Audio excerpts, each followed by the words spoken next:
भी फिल्टर है, यहाँ पे भी फिल्टर है। इस फिल्टर में ये फिल्टर अलहदा काम करेगा और वो फिल्टर वैसा ही रहेगा, ये फिल्टर अलहदा अलहदा काम करेगा। तो अगर हमें इस तरह का एक अस्सलाम वालेकुम दोस्तों, आज जो हम आपके लिए टॉपिक लेकर आए हैं उसका नाम है एक्सेल टेबल।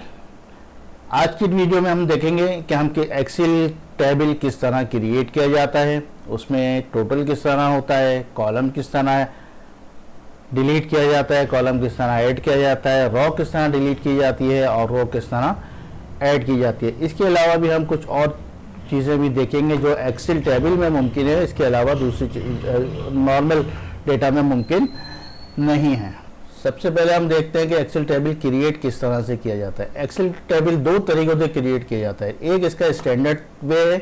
स्टैंडर्ड वे क्या है? इंसर्ट, अंदर टेबल पे क्लिक किया किसी भी जगह पर, उसके बाद आपने इंसर्ट में टेबल जैसे ही आप क्लिक करेंगे उसमें आपने देखा कि सिलेक्शन डेटा नज़र आ रहा है। सिलेक्शन डेटा के बाद यहाँ क्रिएट टेबल है। क्रिएट टेबल में यहाँ देखें लिखा हुआ है माई टेबल हैज़ हेडर, इस पर चेक लगा हुआ है। अगर आपके टेबल में हेडर हैं, जैसा कि यहाँ पर है sales person, quarter 1, quarter 2, quarter 3, quarter 4, ये हमारे हेडर हैं, बाकी नीचे डेटा है। अगर मैं इस पर चेक हटा देता हूँ तो वो समझेगा कि हेडर नहीं है, लेकिन हमें तो हेडर चाहिए, लिहाजा हमने यहाँ पर हेडर लिया और इसको ओके किया। जैसे ही ओके किया तो इसके शक्ल बिल्कुल चेंज हो गई है। यहाँ पे फिल्टर भी लग गए हैं, थोड़ा बहुत कलर भी अलग हो गया है और इसमें इसमें फिल्टर वगैरह भी आ गए हैं। अब इसके मज़ीद फीचर देखने के लिए आगे बढ़ते हैं।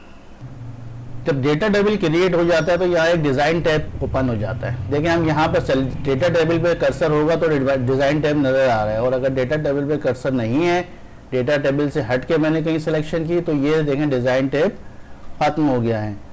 अब दोबारा हमने डेटा टेबल पे सिलेक्शन की और डिज़ाइन टैब हमारे पास मौजूद है। डिज़ाइन टैब को क्लिक करें तो यहाँ मुख्तलिफ चीज़ें आ रही हैं, बहुत सारे फीचर्स हैं। इसमें हम थोड़े फीचर, आज हम सिर्फ बेसिक फीचर्स पे इसके बात करेंगे। रो हेडर हमारे पास क्या है? हेडर रो, देखें हेडर रो हमारे पास ये है। हेडर रो हमारे पास ये है, sales person, quarter 1, quarter 2, quarter 3, 4 XYZ। अगर मैं इस पर से चेक हटा देता हूं तो देखिए क्या होता है, वो हेडर गायब हो गया।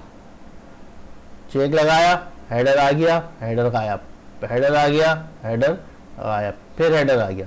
इसी तरह रॉ टोटल, सेकंड हमारे पास है रॉ टोटल में जैसे ही चेक लगाऊंगा नीचे रॉ का टोटल आ गया लास्ट कॉलम में। डिफॉल्ट पे लास्ट कॉलम में आता है, लेकिन हमें अलग अलग मुख्तलिफ कॉलम्स में चाहिए तो हम खुद से कर सकते हैं टोटल। अब ये देखिए जहाँ मैं जैसे ही यहाँ पे क्लिक करूंगा एक फिल्टर को ओपन हो जाएगा। यहाँ पे ड्रॉप डाउन ओपन हुआ, ड्रॉप डाउन में नन किया तो ये गायब। उसके बाद average, count number, maximum, minimum, sum, ये सब फंक्शन मौजूद है यहाँ पे। यानी जो फॉर्मूला हम टाइप करते हैं वो यहाँ पर ऑटोमेटिक दिया हुआ है, और यहाँ जैसे ही सम लिखेंगे, सम पे क्लिक करेंगे तो ये टोटल कर देगा। अब लेकिन ये टोटल जो मैं जो फार्मूला लगा रहा है, ये सब टोटल का फार्मूला लगा रहा है, सम का फार्मूला नहीं लगा रहा। आप यहाँ देखें सब टोटल का फार्मूला लगा हुआ है, सम का फार्मूला नहीं लगा हुआ। इस बात को ध्यान रखिएगा। सब टोटल और सम में क्या फ़र्क है, ये जिसको मालूम है उसको अंदाज़ा हो जाएगा, वरना इसकी मैं आने वाले वीडियो में मैं आपको बताऊंगा कि सब टोटल और सम में क्या फ़र्क होता है।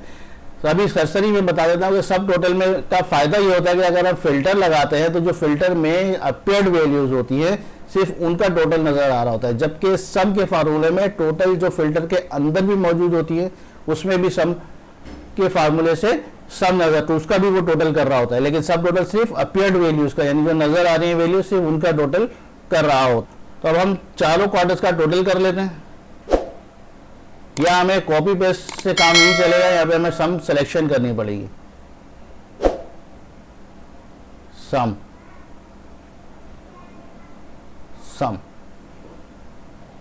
उसके बाद अगर हमें इन सब का टोटल करना है तो उसके लिए एक कॉलम यहाँ पर हमें एक कॉलम ऐड करना होगा। कॉलम ऐड करने का क्या तरीका है? कॉलम ऐड करने के लिए हमें क्या करना होता है, इसके 2-3 तरीके होते हैं। एक तो ये है कि हम शॉर्टकट में यहाँ पर पूरा कॉलम सेलेक्ट करें और शॉर्ट की इसकी क्या होती है, कंट्रोल प्लस करेंगे तो कॉलम लेफ्ट पर आएगा हमेशा से। तो हमें ये नहीं चाहिए, इसको हम कंट्रोल Z करके वापस अपनी जगह पे ले आते हैं। हमें तो कॉलम चाहिए इस साइड पर, इस साइड पर अगर कॉलम चाहिए तो इसको देखें, एक तरीका तो ये है कि हम इस पर फिर राइट क्लिक करें, इंसर्ट करें, इंसर्ट कॉलम राइट, देखें यहाँ एक कॉलम आ गया। अब इसका हमें नाम रखना है टोटल। एक तरीका तो ये था। अब मैं इसको थोड़ी देर के लिए दोबारा अंडू करता हूं, इसको थोड़ी देर के लिए अंडू करते हैं, अंडू। अब यहां पर ये कॉलम नहीं है, अब मुझे यहां पर टोटल चाहिए और एक नया कॉलम चाहिए। तो मैं टेबल से बाहर बिल्कुल बराबर में मैंने यहां लिखा टोटल लिखकर एंटर किया, देखें ऑटोमेटिक कॉलम इंसर्ट हो गया। अगर आपको ये कॉलम चाहिए तो ओके, अगर ये कॉलम नहीं चाहिए आपको सिर्फ वैसे ही आप टाइप कर रहे थे, इसको टेबल का पार्ट नहीं बनाना है, अभी ये इस वक्त टेबल का पार्ट बन चुका है। अगर आपको इसको टेबल का पार्ट नहीं बनाना है तो इसके बराबर में देखिए एक डायलॉग बॉक्स नजर आ रहा है, इसको ओपन करेंगे। जैसे ही आप इसको ओपन करेंगे, देखिए यहाँ पे ऑटो करेक्ट ऑप्शन है, ऑटो करेक्ट ऑप्शन को जैसे ही हम ओपन करेंगे यहाँ पर लिखा हुआ है स्टॉप ऑटोमेटिकली एक्सपेंडिंग टेबल। अगर आपको टेबल एक्सपेंड नहीं करना है तो इस पर हम क्लिक कर दें तो वो स्टॉप हो जाएगा। और अगर सिर्फ अभी के लिए करना है अनडू टेबल ऑटो एक्सपेंशन, तो ये आप इन्हें इसको क्लिक करेंगे तो देखेंगे टेबल का पार्ट नहीं है। टोटल का कॉलम ऐड करते हैं टेबल में गए राइट क्लिक, टेबल में गए राइट क्लिक, इंसर्ट राइट किया, हमारे पास एक कॉलम आ गया। इस कॉलम का नाम हमने रखा टोटल। अब टोटल में हमें यहाँ पे सम करना है। सम करने के लिए हमारे पास यहाँ पर ऑटोमेटिक इस तरह जैसे रॉ को हमने सम किया था उसमें फिल्टर आया था, इसमें नहीं आता, कॉलम में नहीं आता, सिर्फ रोज में आता है। कॉलम में हमें फार्मूला खुद टाइप करना होगा। अब फार्मूला टाइप करने का क्या तरीका है, देखें इसमें थोड़ा सा डिफरेंट तरीका है। एक तो हम सम देके रेंज लेते हैं, इक्वल्स टू सम के बाद ये हम यहाँ से इस तरह से रेंज देंगे। जैसे ही हमने रेंज दी, अब आप देखेंगे टेबल 1 एट क्वार्टर 1 ये कुछ अजीब सा लिखा हुआ नजर आ रहा है। ये क्या आ रहा है ये मैं भी आपको थोड़ी देर में बताता हूँ, लेकिन फिलहाल हम इसको फार्मूला यहाँ पर देखा हमने रेंज वगैरह, ठीक है, जो अंदर लिखा हुआ नजर आ रहा था इसको फिलहाल आप ऐसे ही रहने दें और इंटर कर दें। इंटर करने के बाद जैसे हमने इंटर किया उसमें आपने देखा कि ये नीचे जो लाइंस आ रही हैं तमाम लाइनों पे उसने फार्मूला ऑटोमेटिक इंटर कर दिया। फार्मूला एंटर करने के बाद अब जो नीचे टोटल है इसमें भी आप फार्मूला लगा दें ग्रैंड टोटल का, तो यहाँ पर भी एक सम का फार्मूला लगाने। मैं दोबारा रिपीट करता हूँ कि सम का फार्मूला जब हम सिलेक्शन से लगाते हैं तो वो सम नहीं होता बल्कि सब टोटल होता है। अब हम दोबारा बात करते हैं एक्सेल टेबल के डिजाइन की। टेबल डिजाइन पे गए, यहाँ पे हमने देखा था रॉ टोटल, उसके बाद ये आ रहा है बैंडेड रॉज क्या है, बैंडेड रॉज ये होती है, ये जो देखें ये लिखा हुआ है ना, एक जगह आपको कुछ कलर नजर आ रहा है, एक जगह कलर नहीं आ रहा, ये बैंडेड रॉज कहलाती हैं। इसको हम हटा देंगे तो डेटा टेबल सेम हो जाएगा। ये बैंडेड रॉज, ये बैंडेड रॉज हटा दी, ये बैंडेड रॉज आ गई है, देखें, ठीक है। इसके बाद हम कहते हैं हमें बैंडेड रॉज नहीं चाहिए। उसके बाद फर्स्ट कॉलम, ये क्या, फर्स्ट कॉलम पे अगर आप सिलेक्शन करेंगे तो फर्स्ट कॉलम बोल्ड हो जाएगा, लास्ट कॉलम पे सिलेक्शन करेंगे तो लास्ट कॉलम बोल्ड हो जाएगा। बैंडेड कॉलम चाहिए, जिस तरह बैंडेड रॉज थी इसी तरह बैंडेड कॉलम्स हैं। ये देखिए बैंडेड कॉलम्स आने, अगर आपको चाहिए तो ओके, नहीं चाहिए तो नहीं, ये सिर्फ डिजाइनिंग के लिए है। अगर आप समझते हैं कि हमें इस तरह से चाहिए तो दैट इज गुड, ऑप्शन है मुख्तलिफ। इसके अलावा ये फिल्टर बटन नजर आ रहा है। फिल्टर बटन क्या है, फिल्टर बटन में जो यहाँ हमारे पास फिल्टर नजर आ रहे हैं ना मुख्तलिफ, अब ये फिल्टर्स गायब हो जाएंगे यहाँ से। लोग समझते हैं कि डेटा टेबल में जो फिल्टर हैं वो डिफॉल्ट पे तो होते हैं और गायब नहीं हो सकते, तो वो गायब भी हो जाते हैं। फिल्टर हट गया, ये फिल्टर आ गया, ये फिल्टर हट गया और ये फिल्टर आ गया। इसके बाद नेक्स्ट डिजाइनिंग में हमारे पास यहाँ नजर आता है टेबल स्टाइल्स। देखें टेबल स्टाइल, हम इसको ओपन करेंगे, मुख्तलिफ किस्म के डिजाइन नजर आ रहे हैं। जो डिजाइन आप समझते हैं, देखिए मैं यहाँ कर्सर लेके जा रहा हूँ और वो डिजाइन चेंज होता जा रहा है। जैसे जैसे कर्सर लेके जा रहा हूँ डिजाइन चेंज होता जा रहा है। जो डिजाइन आपको चाहिए वो आप सिलेक्शन कर सकते हैं। फॉर एग्जांपल हम ये वाला डिजाइन ले लेते हैं और इसको ओके करते हैं। अब मैं आपको जो टेबल का सबसे बड़ा फायदा बताने जा रहा हूँ वो है फिल्टर का अच्छा इस्तेमाल। एक तो फिल्टर, नॉर्मल फिल्टर इसमें लगा होता है जिस तरह हम डेटा फिल्टर में होता है, लेकिन अगर टेबल हम ये देखें, टेबल का एक नाम होता है, टेबल नेम, यहाँ लिखा हुआ है टेबल 1, इसका हम नाम चेंज कर सकते हैं। फिलहाल मैं टेबल 1 ही रहने देता हूँ। अब इस टेबल 1 में हमारे पास ये डेटा मौजूद है।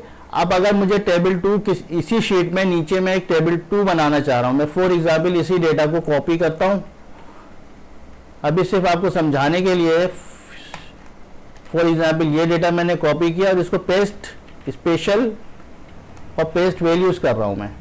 पेस्ट वैल्यूज करने से क्या होता है, ये टोटल फिलहाल में हटा देता हूं। अब देखें ये डेटा है, अब ये दोबारा हमारे पास ये डेटा में आ गया। अब इसको हमें शॉर्ट की के जरिए मैं इसको क्या करता हूँ, कंट्रोल डी दबाया, एक और टेबल इंसर्ट हो रहा है हमारे पास। यहाँ जब हमने दूसरा टेबल इंसर्ट किया, जैसे ही दूसरा टेबल इंसर्ट किया, आप देखें यहाँ पे भी फिल्टर है, यहाँ पे भी फिल्टर है। इस फिल्टर में ये फिल्टर अलहदा काम करेगा और वो फिल्टर वैसा ही रहेगा, और ये फिल्टर अलहदा काम करेगा। तो अगर हमें इस तरह का एक शीट पर 2, 3, 4, 5 जितने भी डेटा टेबल अलग अलग अगर हम इंसर्ट करते हैं तो उनके फिल्टर अलहदा काम करेंगे। लेकिन बस इस बात का ध्यान रखना है, अगर ये डेटा टेबल ऊपर नीचे है तो ये टेबल के फिल्टर सही काम कर रहे हैं। लेकिन अगर डेटा टेबल, एक टेबल यहाँ पर है, दूसरा टेबल उसी के राइट साइड पर है, तो अगर हमने जिसमें फिल्टर लगाया ना तो अंदर की रोज छुप जाती है, तो उसका मतलब है वो दूसरे वाले टेबल की रोज भी छुप जाएंगी। लिहाजा हमें टेबल अगर अलग अलग इंसर्ट करने और उसमें फिल्टर यूज करना है तो हमें टेबल ऊपर नीचे अलग लेना होंगे।